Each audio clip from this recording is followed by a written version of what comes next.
talk at NFT Berlin, as you can see. It was called Identity State, and it would talk about the implications of a self-sovereign collective identity, working as a sort of nation state on the internet, and its power in being a weapon of resistance against authority and sovereign control. Now, before we dive into more dystopian waves, I want to show you a diagram that you've probably seen hundreds of times in your life. On the left, you have the enemy, let's say, the centralized network. And on the right, you have a decentralized one, our crypto-anarchist dream.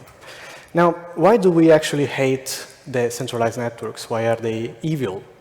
The thing is that for participants, in order to interact with each other, to communicate with each other in a centralized network configuration, they need to talk to an authority first, for the authority to approve their message and to let them communicate with each other.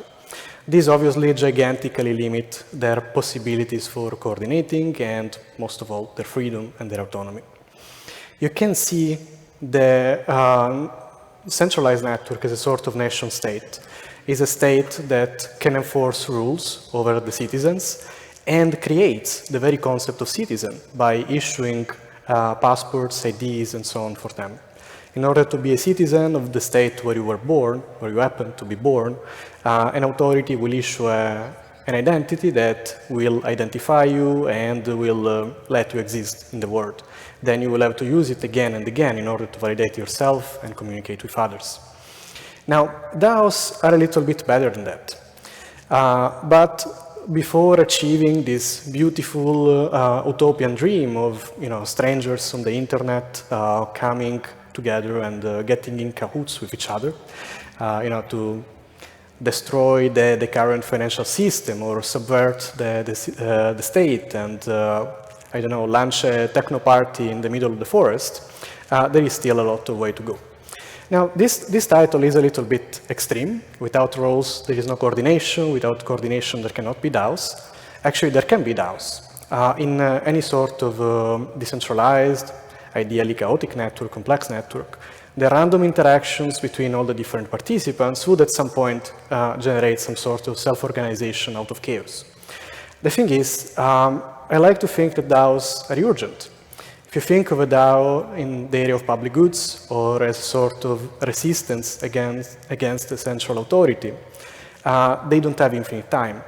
They need to be able to coordinate with each other as fast as possible, and they need to be able to achieve an agreement within themselves. The issue is that, as you can see, there are infinite possible DAOs. This is just the tip of the iceberg, but it already shows you how many types of DAOs are brewing every day. Pretty much every type of DAO represents a type of social group. And as you can imagine, there are infinite types of social groups that we may be part of. If you, together with two friends, go on a boat trip, you can generate a fishing boat DAO. And this will already exist on the blockchain. Now, the main way for us to recognize each other in a public situation, let's say, are roles. We are able to know whether our friends are doctors, astronauts, comedians, and based on that, we are able to assign tasks, to optimize our daily life, to have fun together, to enjoy our time.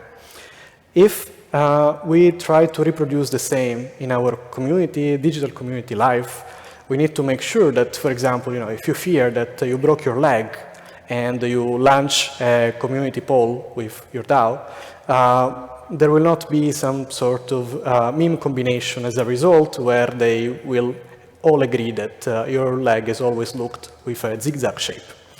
So the main point is that we want doctors to take medical decisions in this example, and we need roles on the blockchain directly at the contract level in order to do so. Otherwise, we fall again into the trap of institutions, of infrastructure, and so on and so forth, where it's very hard to access either for lack of personal connections or lack of financial support. Now, if we see roles at a contract level, then the idea of this presentation is that it could bring us to a sort of renaissance for DAOs. But we started by talking about what an identity is in the first place. We started by saying that this collective identity can be a sort of weapon against, again, sovereign control, against central authority. Now, let's think about what an identity is by itself. So you see our friend Pepe is meditating about it. Before we had all of these lovely acronyms, DAOs, NFTs, DIDs, SSIDs, and so on, all the ones that we love, we had an actual identity. It was already multifaceted and complex by itself. It was the combination of our external features, our internal talents, passions, our creativity, and the role that we take in our society. You may say that our identity is the combination of these things, is what makes us us, and what gives us the feeling of having the freedom of choice, our autonomy. So I have this beautiful quote from Walt Whitman, I am vast, I am large, I contain multitudes, and yeah, well, I mean, if we contradict ourselves, that's great. The only issue with all of this is that we still live in a sort of centralized state. So how can we actually enforce this freedom if we happen to be in a state that controls us? So the main idea that we introduced back in the day with Skill Wallet and then with Out is to combine, first of all, the identity, the individual identity of a person, of a member, with all the different communities that they join. So it's a sort of bound between a community and an individual. The interesting part is that at some point, whenever you join your first community, you're able to claim a non-transferable NFT ID. But there is already quite a large discussion about whether NFTs, tokens should be soul-bound, non-transferable, and so on, so we will not dive into that. The main feature of this is that once you claim your NFT ID, you are joining a community as a free association. You're not being part of a sort of centralized state. You're not happening to be born there. You're not paying a fee to join a club. You're not being selected amongst the chosen ones. You're joining the free association for what the community stands for, what it can do, and what the other members what other members' goals are. So the main feature that an Out ID has, as you can see it in this nice social profile, is that you choose a role whenever you join a community. You choose a role that represents what you plan to do, what you commit to do, and together with that, a commitment level. And these both parameters, so the role that you want to take in this sort of digital society, digital community, and so on, and how much of your time or talent or anything you commit to it, they both exist on the blockchain at contract level, so they are enforceable. Now, if you combine roles, if you combine community and identities together in this sort of collective engine, you can actually power this unstoppable coordination at, again, community level.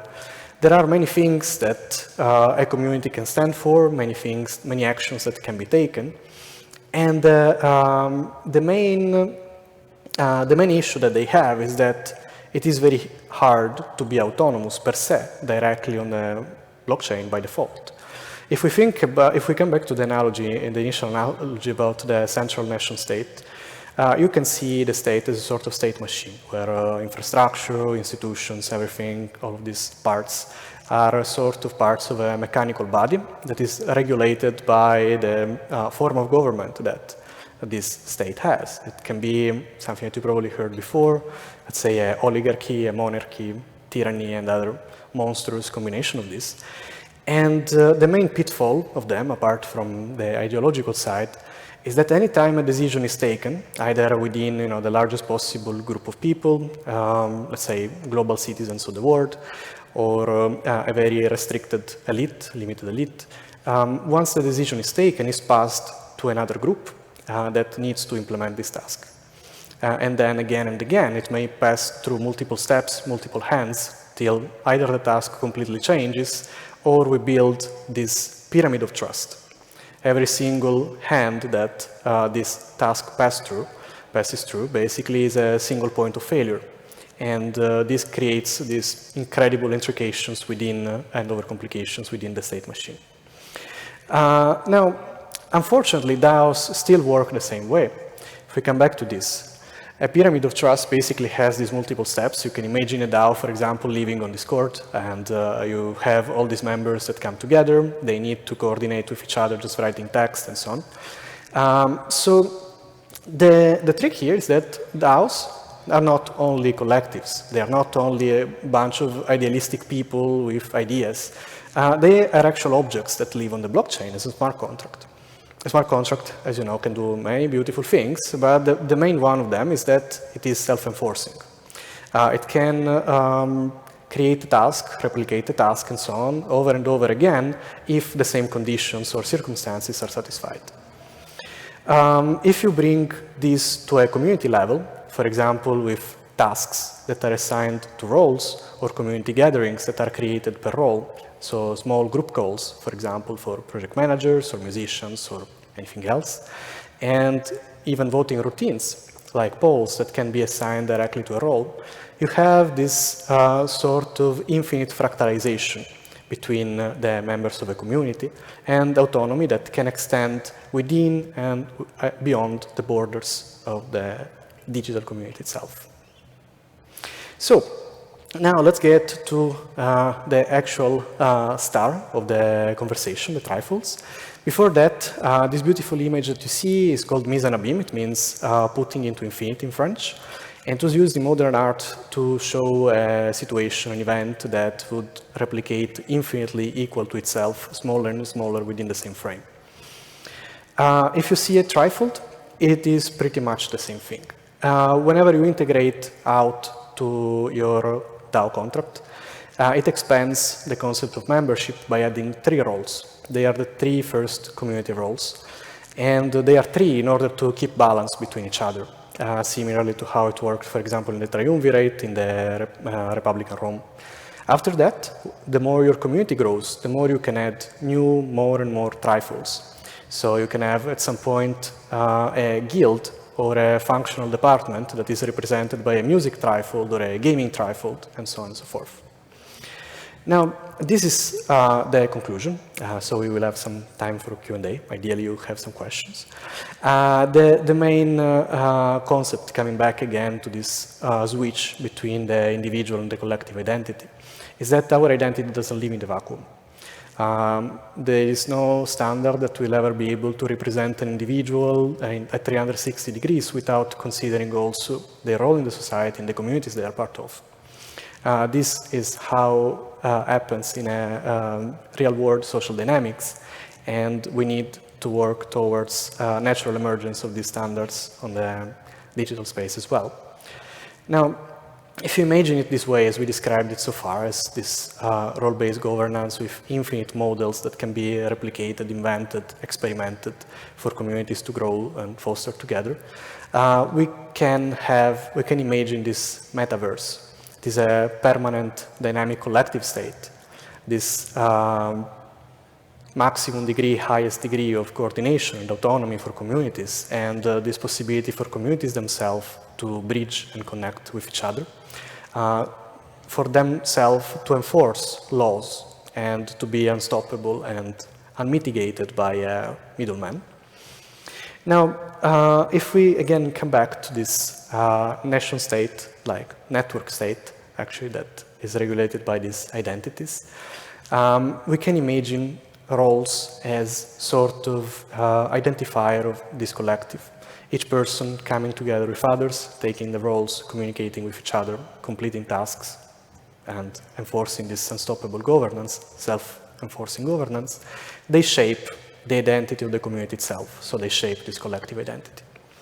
Now, to conclude, so we will have at least 5 minutes, the main concept of this, since we can finally use our collective as a weapon of resistance against authority, against sovereign forms of control, is that we should take a stance. We should be able to claim our own role in the world and opt out of a system that doesn't represent us. If we do that, then maybe tomorrow, today, together, we may be able not to be the problem that we are trying to solve. Thank you all.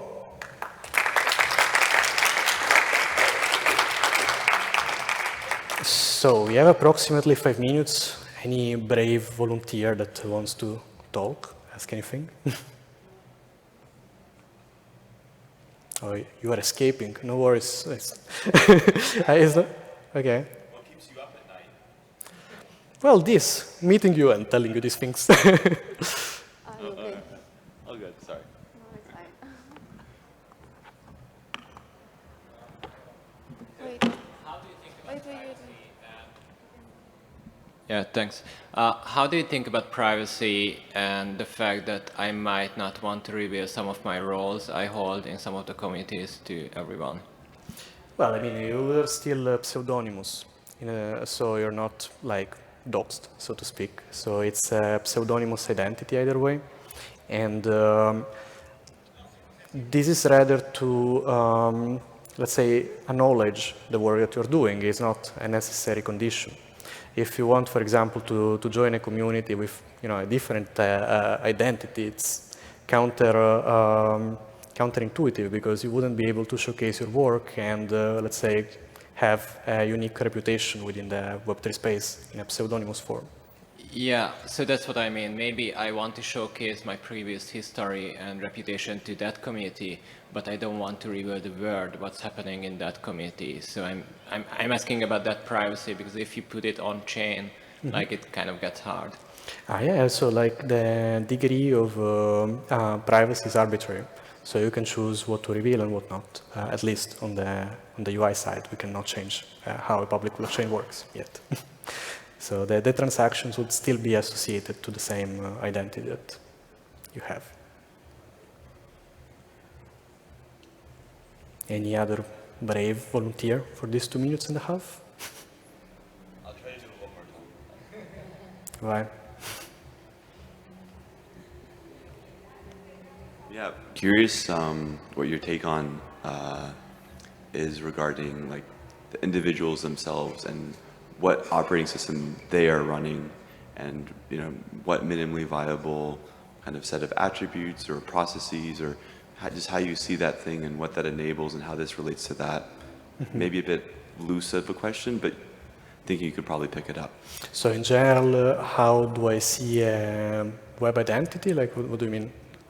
The significance or salience of like the capacities, I suppose, of the individuals at these edges, and what that informs or enables or defines in the relationalities between each other.